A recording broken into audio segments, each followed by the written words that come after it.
Minasyaitonirrajim.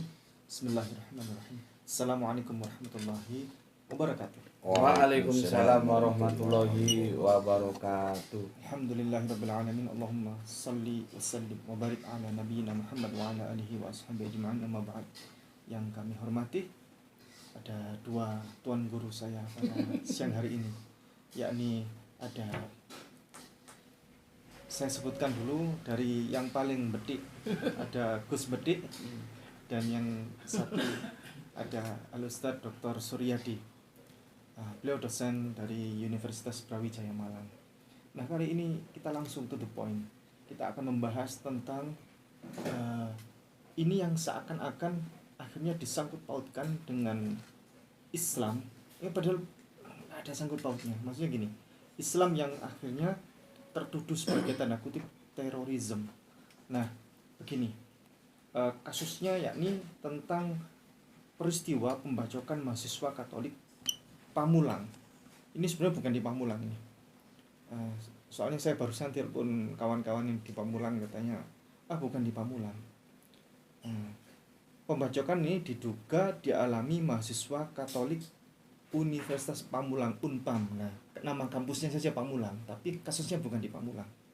Nah, Minggu 5 April tahun 2024 di Babakan Setu, Tangerang Selatan. Jadi Pamulang sama Setu itu beda. Jadi yang bernama Setu itu banyak. Di Bekasi itu ada Setu, di Jakarta Timur Cipayung itu ada Setu juga, di Tangerang Selatan Tangsel itu juga ada Setu. Nah, peristiwa ini ada di Setu, di Babakan. Setu yang Tangerang Selatan ya? Tangerang Selatan, bukan yang di Bekasi, bukan yang di Cipayung, Jakarta Timur, bukan. Nah, kronologinya ini versi salah satu website ya, saya bacakan. Pada hari Minggu 5 April tepatnya, 5 Mei 2024 malam hari, sejumlah mahasiswa yang mayoritas asal Universitas Pamulang Unpam menggelar doa bersama menurut agama Katolik. Nah, beberapa warga kemudian dilaporkan merasa terganggu dengan kegiatan para jemaah peribadatan doa rosario itu. Jadi namanya doa rosario. Tokoh sekitar seperti RT lantas menegur dan mengingatkan agar bubar. Alasannya sudah terlalu malam. Namun demikian, hal ini justru menimbulkan kesalahpahaman. Acara tak kunjung bubar hingga terjadi adu mulut dan adu fisik antara warga sekitar dengan jemaah. Selama terjadi keributan, beberapa warga lain dilaporkan mencoba untuk melerai. Namun nahas, ia justru malah terkena pukulan. Para jemaah peribadatan doa rosario itu juga ada yang mengalami luka bekas sabetan senjata tajam. Korban seorang mahasiswa Unpar. Jadi korban sabetan senjata tajam hanya satu orang. Nah, ini peristiwanya setelah terjadi panjang adu mulut tak berkesudahan sampai ada yang melerai dan seterusnya. Aparat keamanan melalui Polres Metro Tangerang Selatan sudah melakukan upaya penyelidikan terhadap kasus dugaan kekerasan yang dialami mahasiswa Unpam ketika melakukan ibadah. Nah, Kepala Satuan Reserse Kriminal Polres Tangerang Selatan AKP Alvino Cahyadi menyatakan pihaknya akan mengecek tempat kejadian perkara TKP dan mencari fakta-fakta. Baik, ini kurang lebih begitu ya Ustadz, proses kejadiannya. Tapi sampai saat ini masih simpang siur ini. Berita iya, ini beritanya enggak karu-karuan. Iya. Digoreng sana, goreng sini. Monggo. Ini akhirnya begini, akhirnya muncul satu narasi, di mana-mana disebarkan narasi bahwa Islam itu tidak toleran. Ada saudaranya yang beribadah tapi diganggu gitu. Nah, sampai tadi malam ada saudara saya dari Manado bilang, kalau ada orang bilang bikin gereja sulit di Jawa, sekarang coba tunjukkan bikin masjid di Manado sulit nggak? Ternyata sulit juga. Sulit. Bahkan sampai main bakar-bakaran di sana. Sulit. Jadi kalau di Manado, terutama di Sulawesi Utara secara umum, itu kalau mau bikin masjid biasanya musola dulu namanya. Tidak ada masjid. Nah, proses perizinan juga rumit, tidak karu-karuan. begitu. Berarti sami mawon ya. Sami mawon. Monggo kepada Sesepuh kita dulu Dr. Suryadi. Al-Ustaz Dr. Suryadi dipersilakan. Baik, terima kasih. Assalamualaikum warahmatullahi wabarakatuh. Waalaikumsalam warahmatullahi wabarakatuh. Ya, pertama memang permasalahannya adalah hari ini itu kita sulit menemukan yang namanya informasi benar. Ya. Apalagi di media sosial maupun media massa pun kita hari-hari ini kesulitan ya, untuk mendapatkan yang benar. Karena begitu banyaknya berita yang tidak benar yang muncul, sehingga lalu kalau kita respon bisa malah bermasalah. Ya. Kalau tadi dari narasi yang disampaikan Mas Ipung, maka saya lalu menduga bahwa ini berawal dari sebuah keresahan yang dipicu oleh adanya peribadatan. Maka saya ingin mengatakan begini, bahwa sesungguhnya sudah ada aturan main, saya tidak tahu pasal memasalnya ya, tetapi sebenarnya di masyarakat itu negara sudah mengatur bahwa yang namanya rumah itu memang tidak diperkenankan, tidak diperbolehkan untuk berubah menjadi berfungsi untuk tempat peribadatan. Ya, ini aturan negara, hukum positif. Secara umum. Ya, dan itu berlaku. Oleh karena itu kalau kemudian ada rumah yang dimanfaatkan untuk seperti itu lalu ada yang bereaksi, itu logis, wajar. Karena memang ada pelanggaran aturan, kan seperti itu.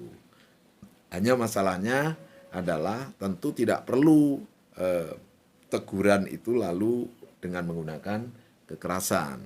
Yang terbaik sebenarnya ketika itu terjadi lalu ditegur lalu katakanlah ada semacam perlawanan atau ketidakpedulian terhadap teguran, mestinya mengajak bersama dengan perangkat. Ya, karena bagaimanapun kita negara hukum untuk menghindari ya terjadinya provokasi, terjadinya emosi yang lalu kita melakukan tindakan di luar yang bisa dibenarkan. Oleh karena itu kalau tadi sampai terjadi kekerasan, ada yang sampai terluka dan sebagainya, ya ini itulah yang namanya massa. Massa itu kalau sudah tersulut emosi itu seringkali bisa bertindak di luar nalar. Oleh karena saya katakan tadi mestinya memang ketika teguran tadi tidak mendapatkan respon yang memadai dari penyelenggara doa ini, mestinya lebih baik kalau kemudian mengajak perangkat atau dalam hal ini aparat ya, agar kemudian bisa menyelesaikan urusan itu sehingga urusan ini bisa diduduk perkarakan secara proporsional, seperti itu. Nah, yang menjadi masalah seperti saya katakan tadi, lalu munculnya berita di media-media yang lalu langsung saja tembakannya, misalkan bahwa inilah potret intoleransi di Indonesia. Lalu terus dibumboni dengan berbagai data yang sebetulnya tidak relevan dengan konteks permasalahannya, seolah-olah membenarkan bahwa kita itu intoleran. Padahal kalau ini dikatakan negara kita intoleran itu ya buat saya sebuah kelucuan, ya, sebuah kelucuan. Kenapa begitu? Bayangkan ini di negara yang 90% masyarakat muslim itu sekian lama tidak terjadi gejolak-gejolak yang bisa dikatakan sebagai bentuk ekspresi dari intoleransi, kan gitu kan ya. Kalaupun toh ada, yuk coba kita telusuri duduk perkaranya, kan ujung-ujungnya memang ada masalah, gitu kan ya. Tapi secara umum sungguh luar biasa di Indonesia ini. Masyarakat dengan penduduk mayoritas muslim sama sekali tidak menunjukkan tanda-tanda adanya intoleransi, dan kita bisa melihat itu di masyarakat gitu. Nah, jadi ketika ini terjadi semacam ini, mestinya tidak dengan serta-merta dikonotasikan atau dilarikan sebagai bentuk intoleransi. Itu. Kemudian yang kedua, andai bahwa berita yang lain ya, tidak yang tadi dikatakan Mas Ipung, itu kan digambarkan bahwa ada provokasi dari Pak RT, lalu Pak R dari provokasi ini lalu bergerak menyerang gitu kan ya. Nah, misalkan seperti itu terjadi, buat saya ini adalah perlu kemudian kita sadari, andaikan itu benar, maka sesungguhnya di sinilah terjadi yang namanya tepatan reaksi atau sikap seseorang yang mengaku muslim. Saya ingin mengatakan begini, bahwa seorang muslim itu bisa bertindak sesuai dengan ajaran Islam. Tapi seorang muslim juga bisa tidak bertindak berdasarkan ajaran Islam. Apakah karena provokasi atau karena kebodohan? Nah, bisa karena bodoh nggak paham Islam, bisa karena provokasi sehingga melakukan tindakan yang sesungguhnya bertentangan dengan Islam itu sendiri. Sehingga semestinya ketika ada suatu peristiwa semacam ini tidak bisa langsung dilarikan Islam intoleran. Itu tidak bisa begitu. Karena memandang toleransi dan tidak toleransi itu kita lihat dulu ajaran Islam itu seperti apa. Dan lalu pemahaman orang yang melakukan itu seperti apa. Atau mengapa dia melakukan tindakan intoleran misalkan begitu. Harus diduduk perkarakan semacam itu. Dan menurut saya kalau terjadi intoleran di Indonesia itu ujung-ujungnya ya menurut saya hanya dua saja. Kebodohan, ketidaktahuan, ketidakmengertian. Yang kedua provokasi. Hanya dua ini kalau saya cermati di masyarakat. Nah anehnya seringkali ketika terjadi tindakan yang salah yang dilakukan oleh umat Islam, apapun itu latar belakangnya, apakah provokasi atau kebodohan, misalkan tindakan terorisme, ya katakanlah kapan itu di Sidoarjo misalkan, lalu ibu-ibu datang membawa bom ke gereja yang sedang terus meledakkan diri misalkan seperti itu kan ya. Katakanlah Anda ada tindakan seperti itu dilakukan oleh umat Islam. Saya bisa menjamin sekali lagi bahwa ini kebodohan umat Islam. Karena Islam tidak pernah sedikit pun ya mengajarkan tindakan-tindakan teroris macam itu. Misalkan apa buktinya kalau Islam itu tidak mengajarkan begitu? Sederhana saja. Ya, Kanjeng Nabi sendiri dinyatakan dalam Al-Qur'an, wa ma arsalnaka ila rahmatan lil alamin. Ya. Dan tidaklah engkau Muhammad diutus kecuali untuk menjadi rahmat, semesta alam. Ya, seperti itu. Bu istu liutamima maharimal akhlak. Kanjeng Nabi diturunkan untuk menyempurnakan akhlak. Ya. Oleh karena itu maka salah satu perwujudannya di dalam konteks Islam itu kita mengenali ada Islam harbi, ada Islam ada kafir harbi dan ada kafir zimni. Nah, yang harbi ini yang memusuhi kan ya kalau nggak salah. Betul. Kalau ada orang kafir memusuhi, memerangi, itu baru boleh diperangi. Sebaliknya kalau ada kafir zimni, karena dia tidak memerangi, dia tidak memusuhi, maka ini harus dilindungi, harus dijaga. Nggak boleh diganggu. Dari sini saja adanya konsep kafir zimni dan harbi ini menunjukkan bahwa Islam nggak mengenal terorisme, tidak mengenal intoleransi, la ikraha fid-din, nah apalagi itu. Nggak ada orang di dalam memaksakan agamanya. Intoleran itu kan memaksakan agama kita kepada orang yang beragama lain kan. Intinya yang namanya intoleran itu adalah kita memaksakan agama kita kepada orang lain. Orang lain harus beragama seperti kita. Itu namanya intoleran. Islam sama sekali lakum dinukum waliyadin. Karena itu di dalam konteks ajaran Islam sama sekali jauh banget. Kalau dituduh intoleran itu jauh banget. Kalau ada yang menuduh itu goblok banget itu. Kalau ada yang menuduh Islam seperti itu. Tetapi orang Islam bisa saja bertindak keluar dari Islam, tindakannya itu di luar Islam, lalu melakukan tindakan yang salah. Oleh karena itu, ini yang agak lucu begini. Karena ada fenomena-fenomena tadi, teroris, intoleran gitu kan, ada fenomena ini. Lalu kemudian seolah-olah solusinya adalah kita jangan berislam. Atau kita berislam itu ya di pinggiran saja. Jadi jangan fanatik, Islam fanatik. Ini menurut saya sebuah kesalahan fatal. Mestinya umat Islam di Indonesia itu semua harus diajari Islam dengan baik, dengan benar, sehingga dia bisa menjalankan ajaran agamanya, sehingga dia tidak terprovokasi atau dia tidak melakukan tindakan yang bodoh, yang goblok tadi, karena ketidaktahuannya. Orang berlaku salah karena tidak tahu, mestinya diberitahu. Nah, di sini mestinya proses pendidikan agama Islam itulah yang mestinya ditingkatkan. Penguasaannya harus semakin diperbanyak guru agama, kira-kira begitu loh. Kalau perlu bahasa Arab itu diwajibkan di sekolah SD, SMP, SMA, agar benar-benar masyarakat Islam itu kenal Islam. Seperti itu. Jangan lalu dibalik, karena orang Islam itu teroris, maka kalau jadi orang Islam ya jangan jadi orang Islam yang fanatik. Karena orang beragama itu harus fanatik. Kalau orang nggak fanatik itu tidak akan beragama, itu namanya munafik ya. Orang mau fanatik itu artinya apa? Yang mengakui kebenarannya dan menjalankan agamanya itu secara konsisten, konsekuen seperti itu. Nah, menurut saya di sini. Jadi sesungguhnya harusnya kalau memang masyarakat kita Islam itu ternyata belum mengenal Islam dengan baik sehingga sering melakukan kesalahan, andaikan begitu maka solusinya adalah buatlah umat Islam Indonesia itu paham Islam dengan baik.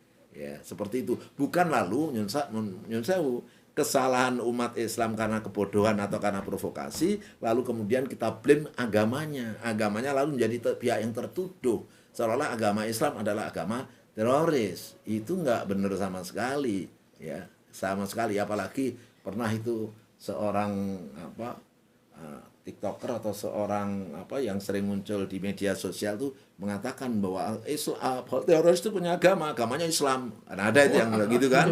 Dia kan gitu kan. Itu dengan jelas mengatakan, saya berani mengatakan teroris itu punya agama, agamanya Islam loh. Seolah-olah orang Islam itu teroris. Ini kebodohan juga, yang ngomong itu bodoh banget gitu loh. Karena sekali lagi bahwa orang yang beragama itu belum tentu memahami agamanya, belum tentu menjalankan agamanya. Maka kita mesti menduduk perkarakan. Jadi kalau ada perilaku yang salah, ya mestinya diluruskan kesalahan itu, bukan lalu menjadikan agamanya sebagai objek untuk di-blame atau dipermasalahkan atau dipersalahkan. Jadi kasus yang di sana saya pikir seperti itu. Cuma lagi-lagi yang saya sesalkan adalah banyaknya varian dalam berita tentang itu, ya, sehingga kesannya lalu yang muncul adalah umat Islam intoleran, melakukan penyerangan dan tindak kekerasan kepada orang yang lagi beribadah. Itu yang muncul, opini yang muncul seperti itu. Apalagi terus kemudian sudah muncul tersangkanya 4. Tapi duduk perkara peristiwanya sendiri sama sekali nggak terungkap dengan cukup baik, yang bisa dipertanggungjawabkan yang seperti apa. Ya, yang seperti apa? Karena saya katakan tadi bahwa memang ada aturan bahwa rumah itu tidak boleh dipergunakan untuk menjadi tempat peribadatan. Dan karena ada larangan dari negara, ada undang-undangnya, maka otomatis ketika itu terjadi, masyarakat punya hak untuk seperti tadi mengingatkan, menegur, meluruskan, melarang dan sebagainya. Karena itu memang larangan oleh undang-undang gitu. Hanya kalau misalkan ngelarangnya itu sampai tindak kekerasan lah, kekerasan inilah yang harus dihindari karena memang ini dilarang. Saya kira kalau saya mengomentari berita yang sedang viral itu seperti itu. Baik, alhamdulillah. Tadi agama itu teroris itu punya agama, agamanya Islam. Nah, yang kalau kita bicara oknum itu tidak bisa dijadikan sebagai sebuah kesimpulan karena begini pemirsa, saya pinjam dari kata-katanya Mas Dewa tadi malam di TikTok ya bersama Abang Yonatan Nanda, bahwa yang pertama kasus ini tidak ada asap kalau tidak ada api, itu yang pertama. Yang kedua, segala sesuatu kalau oknum itu tidak bisa menjadi bahan untuk menjadi kesimpulan ya. Ini atau referensi untuk menyatakan betul untuk agama ini agamanya teroris dan sebagainya. Nah, karena begini, oknumnya misalnya agamanya Islam, polisinya Islam, begitu. Jadi yang menangkap juga Islam. Amrozi itu dulu Islam, polisinya Islam, hakimnya Islam, gitu. Jadi kalau di Brasil misalnya ada perampok di sana itu kalau mainnya tuh kasar banget Ustaz. Jadi orang tiba-tiba diambil gitu, dimasukkan ke dalam mobil, lalu dibawa ke sebuah gudang kosong gitu. Di dalam itu modalnya cuma gunting doang. Gunting, terus kemudian dompetnya suruh buka, isinya itu kartu-kartu kredit card, ATM itu kan dan sebagainya itu. Suruh gesek. Suruh dihabiskan. Dia bawa mesin gesek itu perampoknya. Ini dia modalnya cuma gunting. Kalau nggak mau menghabiskan ini jarinya akan diguntingkan begitu. Nah, ini perampoknya Kristen. Terus kemudian polisinya juga Kristen.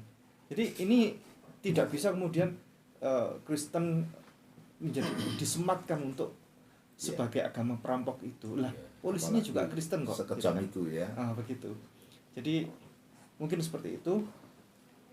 Kita akan lihat bagaimana sudut pandang dari Gus Bedik, yang beliau sangat bedik sekali bahwa beliau punya ajaran baru yakni ini Giwang Syariah. Giwang Syariah. Monggo Gus Medik.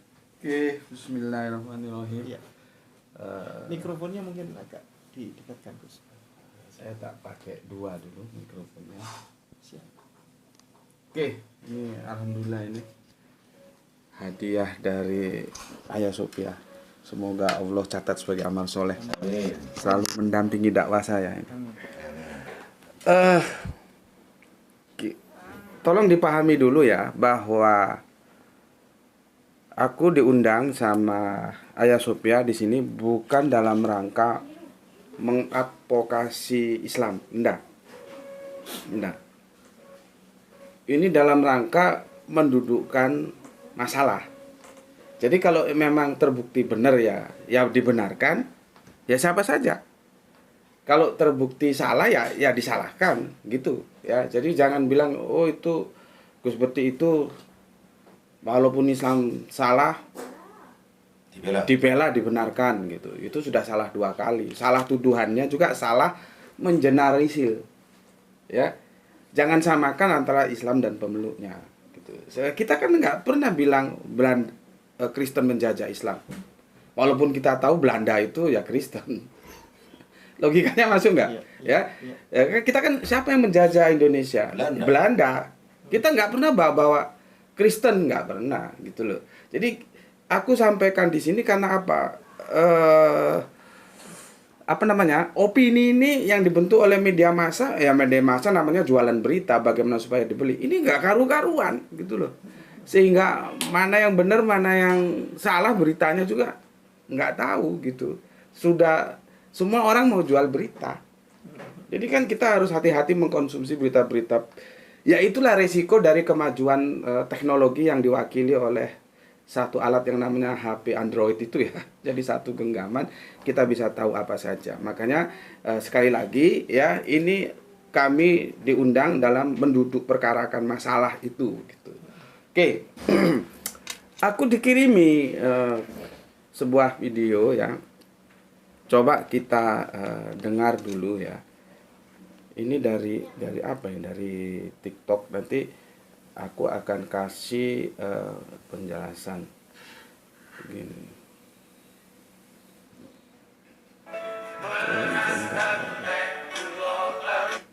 Kenapa dia nggak bisa? Wah, terima kasih ya Bu. Sebentar, dia nggak bisa lari. Sebentar. Dikeluarkan dulu. Gimana? Dikeluarkan dulu semua. Sebentar ya. Ya, aku mau nyetel ini supaya langsung ke sini gimana caranya? Permisi. Ya. Ini sudah tersambung wifi, Bos. Sudah. Ya inilah orang yang gaptek. Supaya kita bisa. Bentar. Kalau Islam digambarkan dengan senjata tajam, kucuran darah, pedang yang tajam, siapa yang akan tertarik kepada Islam? Selama puluhan tahun, Islam digambarkan sebagai agama teroris, di-framing oleh orang-orang yang tidak suka kepada Islam. Pada akhirnya dengan kejadian seperti yang ada di Pamulang ini, orang akan menganggap, orang-orang non-Islam akan menganggap bahwa, oh ya benar, Islam itu identik dengan kekerasan. Makanya saya bilang orang-orang di Unpam yang menyerbu adik-adik kita ketika mengadakan malam Rosario itu adalah orang-orang bodoh, tolol, konyol, tidak mengerti tentang Islam.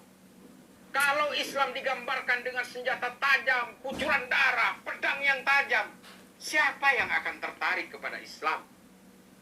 Selama puluhan tahun, Islam digambarkan sebagai agama teroris, di-framing oleh orang-orang yang tidak suka kepada Islam. Pada akhirnya dengan kejadian seperti yang ada di Pamulang ini, orang akan menganggap, orang-orang non-Islam akan menganggap bahwa, oh ya benar, Islam itu identik dengan kekerasan.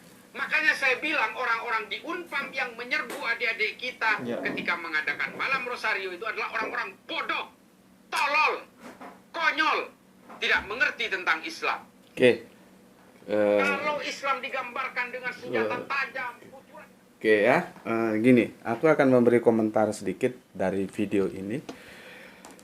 Secara substansi, oke, ya, apa yang disampaikan itu benar ya. Memang selama ini Islam itu kan menjadi korban ya, di framing. Istilah teroris itu kan lahirnya dari Amerika sana. Betul. Ketika dia mau masuk ke, seolah-olah itu menjadi tiket masuk ke Afghanistan dan Irak ya. Betul. Itu dan itu diakui oleh menteri luar negerinya gitu. Oke. Tolong ya, kita hati-hati melihat video seperti ini, jangan sampai mengatasnamakan Islam. Ya, seperti tadi kita umat Islam tidak pernah mengatakan bahwa Kristen menjajah Indonesia, tapi Belanda. Nah, ini tadi sudah disampaikan oleh Bapak Doktor kita. Mana karena kalau sudah nama agama, dia itu mengeneral karena dia general.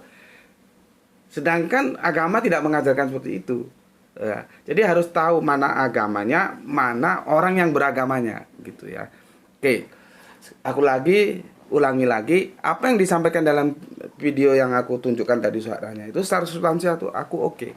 Substansinya oke. Ya, jadi yang melakukan seperti itu ya bodoh ya apa namanya tadi?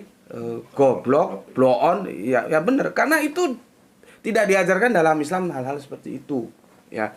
Tetapi aku kasih catatan. Kan ini jika maka ya. Jika benar-benar memang sudah terbukti salah, itu oke. Jika loh ya, tapi kalau tidak. Nah, jadi di video ini narasumbernya seolah-olah sudah mengambil sebuah asumsi yang dibangun benar-benar peristiwanya seperti itu dan dari yang melakukan katakanlah penyerangan dalam tanda kutip itu ya. Itu salah. Itu yang aku nggak setuju. Karena kan ini masih proses, kita nggak tahu ceritanya. Ada misalkan begini. Kan ya enggak mungkin apa tadi? Ada asap, apinya nggak ada ya. Kan kita harus tahu dulu step by step misalkan sudah diperingatkan belum gitu ya. Itu kan kita harus tahu dan buktinya memang sekarang berita kemana-mana gitu. Tetapi si pembuat video dia sudah masuk dalam asumsi salah yang melakukan peristiwa itu benar terjadi. Peristiwa itu benar terjadi seperti itu gitu loh. Dan sudah menyalahkan yang beragama Islam gitu loh. Padahal kita tidak tahu kronologis awalnya itu seperti apa sebetulnya jalannya cerita itu gitu loh. Misalkan sudah diperingatkan tapi tidak mau tahu, itu kan jadi lain lagi gitu kan. Itu dari aku sih. Tapi secara substansi aku setuju gitu ya. Karena kita bisa buka surat 3159 ya. Kita bisa buka surat 3 ya 159. Jadi kita juga ngaji karena kita harus clear membicarakannya gini ya. Surat 3 159 yang di rumah juga buka ya. Oke, bismillahirrahmanirrahim ya. Nih. Maka berkat rahmat Allah engkau Kanjeng Nabi maksudnya berlaku lemah lembut terhadap mereka. Artinya orang-orang yang goiru Islam, yang kafir itu kan, yang belum, ini kan langkah dakwah ini ya. Sekiranya kamu bersikap keras dan berhati kasar, tentulah mereka menjauhkan diri dari sekitarmu. Ya, kalau aku lanjutkan, karena itu maafkanlah mereka dan mohonkanlah ampun untuk mereka dan bermusyawarahlah dengan mereka dalam urusan itu. Ya, jadi ada unsur musyawarah. Kemudian apabila engkau telah membulatkan tekad, maka bertakwalah kepada Allah. Sungguh Allah mencintai orang-orang yang bertawakal. Jadi lemah lembut. Gitu, ya. Itu konsep dasarnya, ya. Cuman kita harus tahu karakteristik dua agama ini, kita harus tahu. Ya, ini agama Samawi. Agama Samawi itu agama dakwah tanpa kita mengenyampingkan Yahudi gitu loh. Seharusnya semua agama Samawi itu agama dakwah. Cuman faktanya kan akhirnya Yahudi terkesampingkan ya dengan karakter yang mereka bikin sendiri. Jadi Yahudi itu tidak didakwakan sama mereka. Gitu loh. Yahudi itu ke dalam. Ya, makanya terjadi stereotip Yahudi ya Israel, Israel ya Yahudi gitu loh. Padahal seharusnya tidak begitu. Karena semua semangat Dinullah itu agamanya itu dakwah. Jadi dia keluar, tidak dikembangkan ke dalam ya. Maka kita akan mendapatkan satu hadis ya, sampaikanlah walau satu ayat. Nah, itu ya. Dan lagi di surat An-Nahl itu ya juga ada, coba bisa dibuka An-Nahl 16:1-25 itu ya, kita disuruh menyeru ya. Nah, suruh menyeru dengan hikmah ya. Belum lagi nanti di Al-Ankabut, janganlah engkau berdebat. Ini retorika, bukan berarti janganlah engkau berdebat terus nggak boleh berdebat, nggak begitu ya.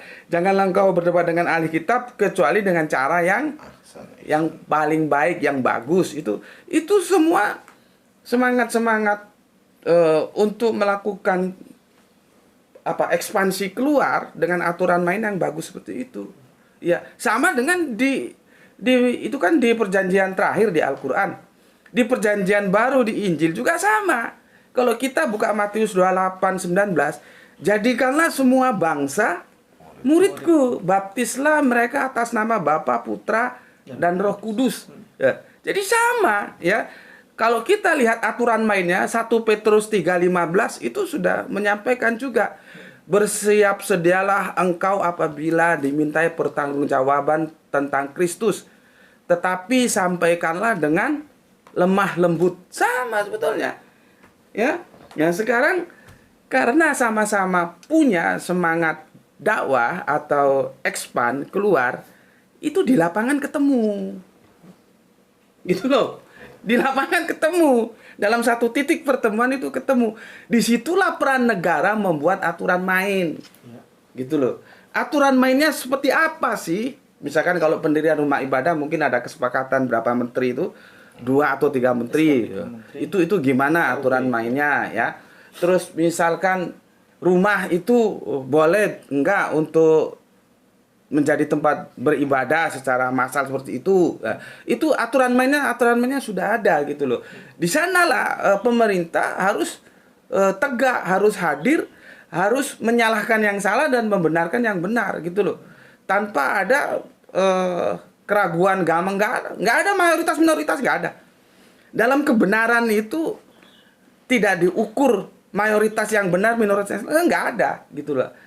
Begitu juga yang salah minoritas benar, nggak ada. Salah ya salah, benar ya benar, eksak itu begitu berpikir gitu ya. Jadi nggak ada. Jadi pemerintah harus hadir ke sana ya untuk menyelesaikan itu. Betulnya itu gimana sih duduk permasalahannya? Kan nggak mungkin kalau ucuk-ucuk orang terus itu kan ada gambar tapi cuman darah ya, cuman nggak ngerti yang bacok itu dibacok di mananya, dibacok pakai apa gitu. Juga sepertinya video sekarang kan bisa dipotong kan. Biasanya kadang ngambil video dari zaman dulu. Bisa lagi gitu ya. Aku ngeri ada yang diwawancarai itu ya mahasiswanya terus ada darah cuman atau suaranya diambil dari tempat lain lagi.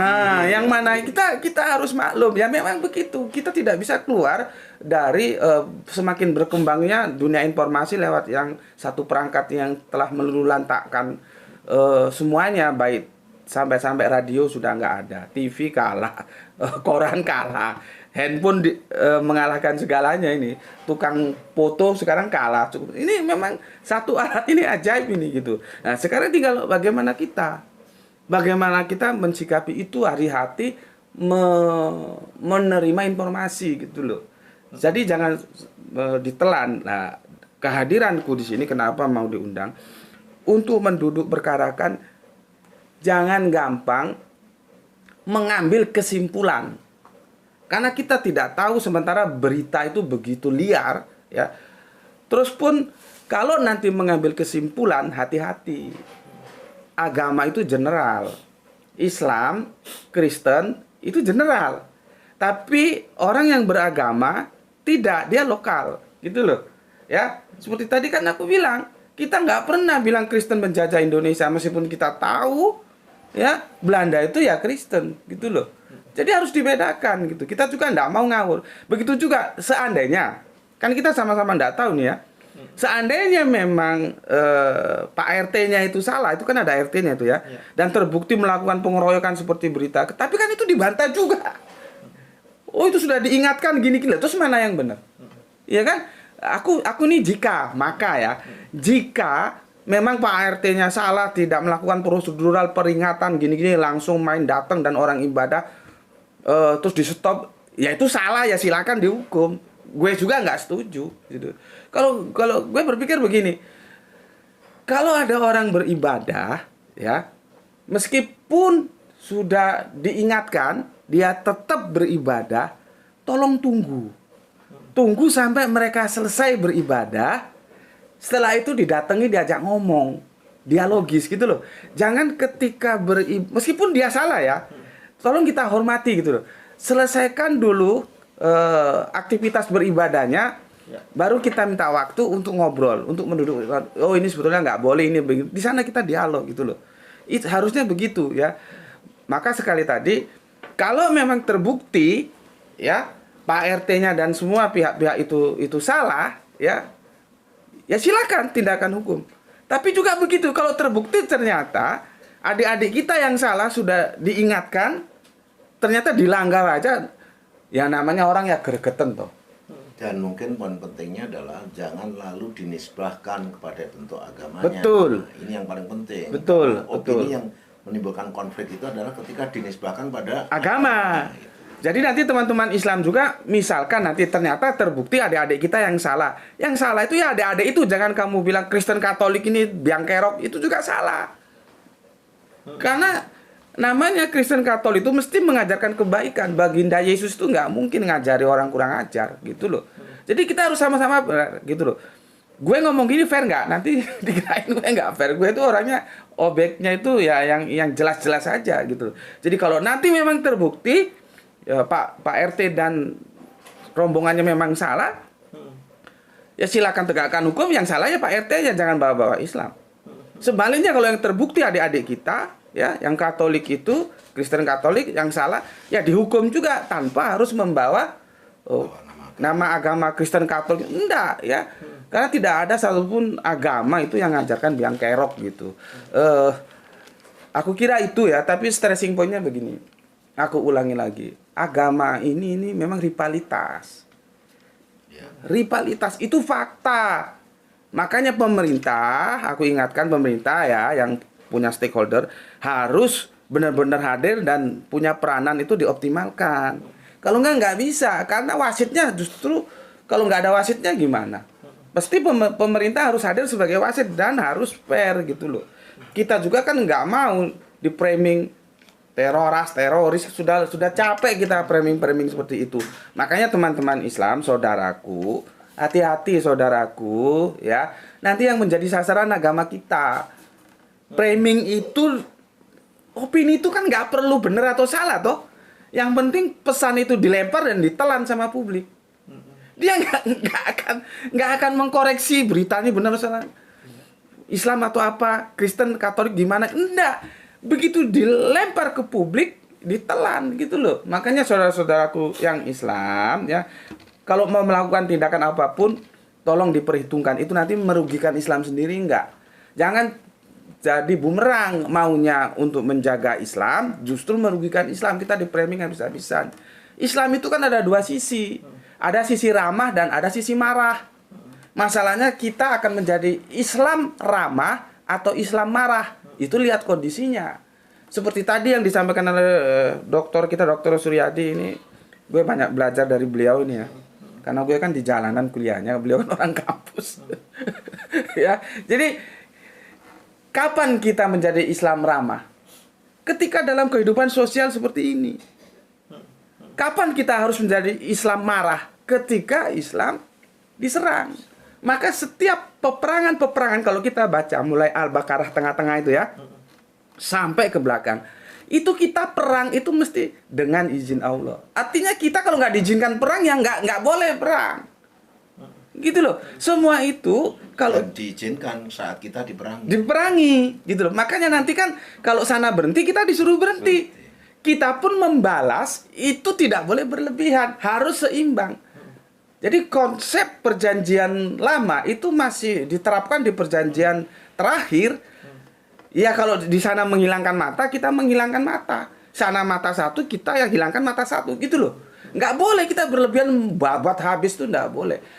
Nah kalau sana berhenti, ya kita berhenti gitu loh. Bahkan kalau kita buka di surat Al-Mumtahanah itu, agama kita tidak melarang kalau kita bersosialisasi terhadap kafir-kafir yang tidak mengganggu kita, yang tidak mengusir kita karena kita hidup menerapkan agama kita gitu. Cuman kan yang gini-gini ini Aduh, maksudku ayolah kita jelaskan supaya pada ngerti. Supaya Islam itu tidak menjadi tertuduh gitu loh. Bukan perang ngawur terus teroris segala macam, anti toleran. Oh, kalian tahu ya, ketika Kanjeng Nabi Muhammad membangun Yatsrib menjadi Madinah Al-Munawwaroh, jangan ada dalam otak kalian itu, oh itu Islam semua. Enggak. Madinah Al-Munawwaroh itu terbangun atas beberapa komunitas ya. Islam, ahli kitab juga itu ada dua, Yahudi, Nasrani, terus Arab pagan, belum musyrikinnya, yang Islam enggak, pagan enggak, yang cari aman di mana enaknya dia gitu. Jadi jangan dipandang ya komunitas Madinah ketika Kanjeng Nabi membangun tata kelola negara yang itu, bayangkan ketika PBB belum pernah PBB apa belum bentuk piagam, sudah ada piagam Madinah. Itu menunjukkan peradaban Islam itu sangat mulia kalau berbicara toleransi. Apa yang boleh, apa yang nggak boleh. Sampai-sampai dikatakan kalau kita masalah akidah sendiri-sendiri, tapi masalah negara kita harus bergandengan tangan. Itu kurang indah ya apa itu? Jadi jangan ajarkan orang Islam itu toleransi apa, kamu kira nggak ngerti toleransi apa? Ya, tapi sayangnya ya aku minta kiai-kiai, ustadz-ustadz siapalah yang top-top itu yang punya masa banyak, ajarkan seperti ini gitu loh. Kalau Gus Beti kan kelasnya pemain pinggiran, bukan bintang lapangan lah ya gitu. Kalian tuh ngomong supaya ngerti bahwa umat Islam itu juga punya aturan main toleransi, nggak usah diajari gitu loh. Jangan mengajari toleransi. Jangan mengajari toleransi umat Islam. Cuman nek umat Islam yang nggak ngaji karena gurunya, kiainya, ustadznya atau apapun yang dibahas muter aja dari itu ke itu aja, ya goblok gitu loh. Makanya mencerdaskan itu perlu. Bagaimana umat ini cerdas gitu loh, supaya kita tidak menjadi korban framing seperti ini gitu. Aku kira itu ya yang bisa aku sampaikan. Sekali lagi, hukum ditegakkan, yang salah ya salah, yang benar ya benar, dan kita sebagai pengkonsumsi itu apa namanya? Pengkonsumsi berita harus hati-hati karena berita ini nggak karu-karuan. Jangan keburu mengambil kesimpulan ini salah itu benar. Biarkan proses ini berlangsung ya, dan harapan kita yang salah, yang benar ya benar. Siapapun yang salah ya dia yang salah, jangan bawa agamanya, apapun agamanya gitu ya. Aku kira itu. Dan mudah-mudahan bahwa penegak hukum itu tidak terpengaruh oleh rame riuhnya berita yang cocok. disetting untuk Tujuan tertentu. Oke, cocok. Jadi benar-benar polisi dalam hari ini betul-betul melakukan penelitian, penyelidikan secara tepat, secara objektif. Jangan sampai dia terdorong atau terprovokasi oleh berbagai media yang sebenarnya disetting untuk kepentingan tertentu. Ini yang seringkali muncul. Ya, karena viral, karena apa istilahnya menggebu-gebu berbagai sisi menyatakan ini salah, lalu serta-merta yang bersangkutan jadi salah. Ini yang harus diduduk perkarakan ya. Jangan sampai salah memberi hukum pada orang yang tidak salah, kira-kira gitu. Ya. Oke. Baik, alhamdulillah. Saya sampai sekarang para ustadz sekalian, sejak kapan Islam itu disandingkan dengan kata teroris? Nah itu mungkin kisaran sekitar mulai muncul Usama bin Laden itu ya. Itu kisaran itu, sehingga waktu saya ketemu sama Pak Pendeta Syafun Ibrahim di rumahnya di Tangerang di sana, dia bilang pada saya gini, Islam itu teroris, Amrozi itu tukang ngebom. Nah itu dia agamanya, Amrozi itu teroris. Akhirnya saya bilang gini ke saya, pokoknya kalau Anda bisa menunjukkan kepada saya ayat di Bible yang mengajarkan tentang teroris, saya hari ini akan masuk Islam. Kebetulan saya, bukan kebenaran, kebetulan. Akhirnya langsung saya kasih tunjuk kepada Pak Syafun Ibrahim. Pak Syafun Ibrahim, baca yang pertama Matius 10 ayat 34. Dia sendiri yang baca, dia baca.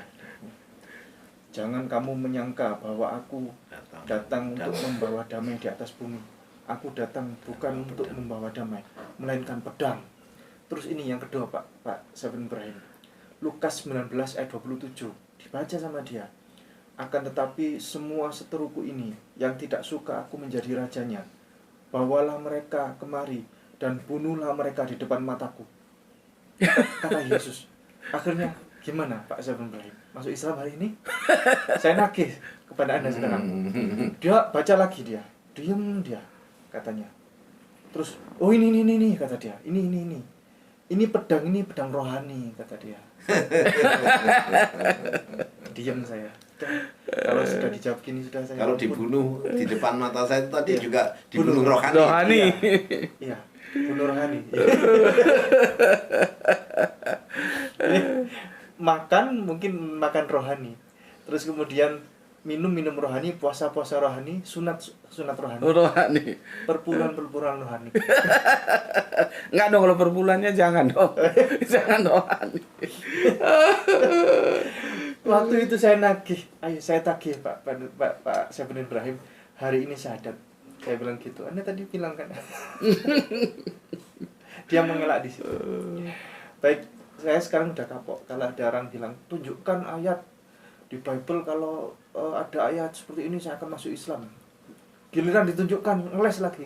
Kemarin ada yang bilang ke saya begini, tunjukkan kalau ada ayat di Bible yang Yesus tidak mau disebut sebagai Tuhan, ya, tunjukkan satu saja ayat di Perjanjian Baru, maka saya akan masuk Islam. Saya bilang, berani enggak gitu kan? Saya tunjukkan Matius pasal 7 ayat 21. Matius 7 ayat 21 sampai 22, 23.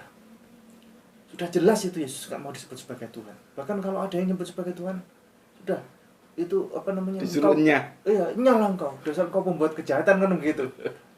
Katanya begini. Itu adalah ungkapan untuk orang-orang munafik katanya. Loh, padahal di ayat itu enggak ada penjelasan bahwa ini orang munafik gitu kan. Seterusnya. Aduh, itu bisa aja menyangkal. Saya sekarang udah kapok. Karena kalau ada orang nantang-nantang, tunjukkan ayat, saya masuk Islam, tunjukkan ayat. Udah, ampun. Nanti ada menyangkal lagi ditambahin pedang rohani gitu kan, babi hutan gitu kan. Baik, terima kasih para tuan guru telah hadir di sini. Pencerahan yang sangat luar biasa. Jazakumullah khairan. Kita akan berjumpa lagi di momen yang lebih bermakna dan lebih berkah insyaallah. Barakallahu fikum. Assalamualaikum warahmatullahi wabarakatuh. Waalaikumsalam warahmatullahi wabarakatuh.